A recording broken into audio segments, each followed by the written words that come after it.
जय हिंद। मैं शशिकांत शर्मा आप लोगों का अपने चैनल पर स्वागत करता हूं।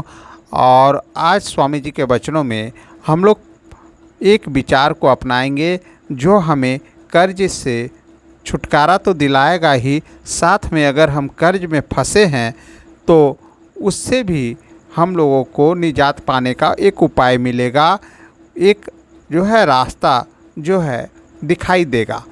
तो सबसे पहले बात करते हैं, स्वामी जी अपने विचारों में कहते हैं कि भौतिकता यानी कि जितनी भी आरामदायक वस्तु है वह हमें कर्ज की ओर ले जाती है।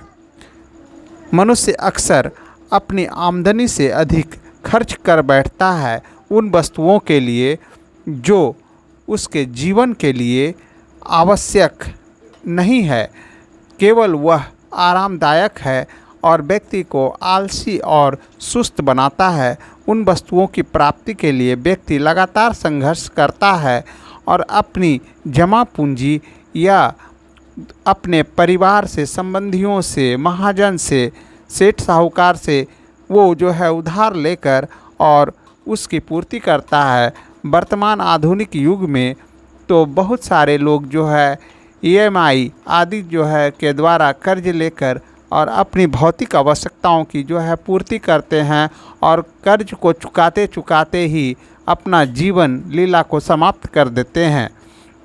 आप देखिएगा कि आए दिन हमारे समाज में बहुत से ऐसे लोग हैं जो कहते मिलेंगे कि हमें तो ये कर्ज देना है, ये कर्ज देना है। वह कर्ज से घिरे होते हैं, कर्ज में फंसे होते हैं और कर्ज को चुकाने के लिए वो अपने बच्चों के जो है भविष्य से खिलवाड़ कर बैठते हैं। उन्हें भरपेट भोजन नहीं दे पाते हैं, उन्हें अच्छी शिक्षा नहीं दे पाते हैं और वो पैसे को जो है वो कर्ज चुकाने में लगा देते हैं।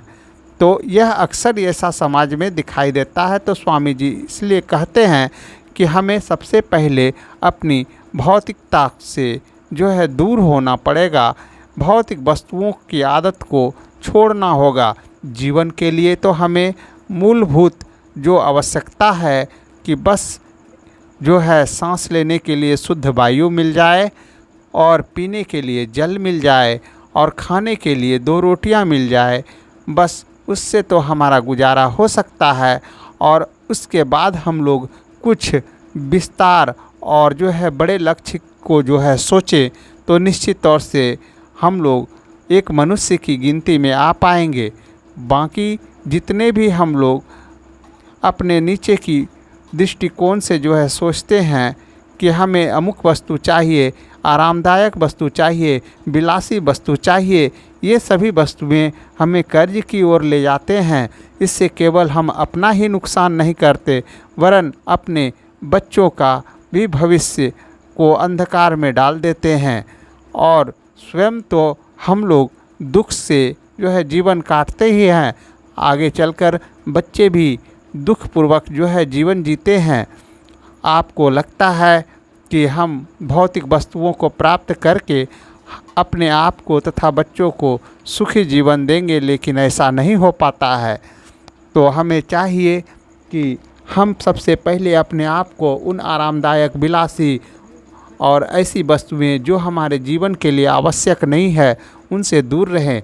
एक मध्यम वर्ग के लोग और निम्न वर्ग के लोगों को देखें, ज्वेलरी जिसमें कि काफ़ी धन लगता है, चाहे सोने चांदी आदि के आभूषण बनाने में काफ़ी खर्च होता है, वो क्या करते हैं तो सोने चांदी आदि के आभूषण बनाकर और उसे बक्से में रख देते हैं। क्या यह उचित है? आपने अपने बच्चों के भविष्य के साथ खिलवाड़ किया, किसके लिए? उन वस्तुओं के लिए जिसे आपने बक्से में बंद करके रख दिया। तो इस तरह से जो है एक संकीर्ण बुद्धि हमें कर्ज की ओर ले जाती है। हम इन बुद्धि से अगर बाहर निकलेंगे तो निश्चित है कर्ज से हम छुटकारा पा लेंगे। हमें हमेशा यह सोचना चाहिए कि हमें रोजी रोजगार एक अच्छी तरह से चलाने के लिए क्या चाहिए। हाँ, यदि बिजनेस व्यापार में कर्ज लेना पड़े, यानी कहने का अर्थ है ऐसे चीज़ के लिए कर्ज लेना पड़े जिससे हमें वापस धन प्राप्ति होगी, तो उसमें कहीं कोई संदेह नहीं है कि ऐसे कर्ज हमें लाभ ही देंगे। लेकिन अगर ऐसे चीज़ों को लेने के लिए हम कर्ज लेते हैं जिससे हमारे कोई जो है भला नहीं होकर बल्कि खुद हमारा ही धन और व्यय होता चला जाता है, तो यह बेकार है, व्यर्थ है। कहने का अर्थ है आपको बाइक का कोई काम नहीं है, आपने बाइक ले लिया तो आप पेट्रोल भराएंगे और आपका जो है धन व्यर्थ में चला जाएगा। आपको एक जो है मोबाइल की ज़रूरत है जिसके माध्यम से आप थोड़ा बहुत अपना बातचीत और मनोरंजन कर सकते हैं, लेकिन आपने 2-3 ले लिया तो भी आप कर्ज में चले जाएंगे।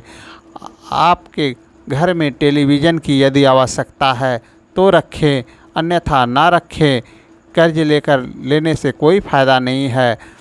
अगर आपको जो है कपड़े ही पहनने हैं तो तन ढकने के लिए सोच कर पहने, ये नहीं कि कोई मुझे देखकर बड़ा धनी समझेगा, क्योंकि आपके बारे में तो हर कोई जानता है कि आपका जो है स्थिति कैसी है, और आप खुद भी जानते हैं कि आपकी स्थिति कैसी है।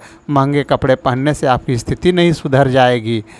आपको हमेशा यह सोचना होगा कि आपका जीवन आपके किन आदर्शों पर टिका हुआ है। यदि दिखावे के आदर्श पर टिका हुआ है तो समझ जाइए कि आप रेत के महल बना रहे हैं और यह महल ज़्यादा समय तक नहीं रहने वाला है। यह महल गिरने के बाद आप कर्ज में फंस जाएंगे। इसलिए कोई भी वस्तु पर अगर आप धन व्यय करते हैं तो उससे पहले आप सोच ले क्या यह आपके जीवन के लिए आवश्यक है। यदि हाँ तो आप उसे ले।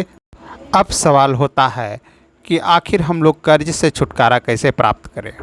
तो इसके लिए सबसे पहले हमें यह करना होगा कि जितने भी जो है ऐसी वस्तुएं जो हमारे लिए आवश्यक नहीं है उस पर हम धन व्यय ना करें।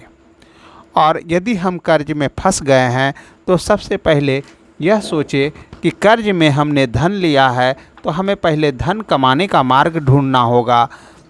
धन कमाने के बाद सबसे पहले हम कर्ज को 2 भागों में बांटें, एक बड़ा कर्ज और एक छोटा छोटा कर्ज।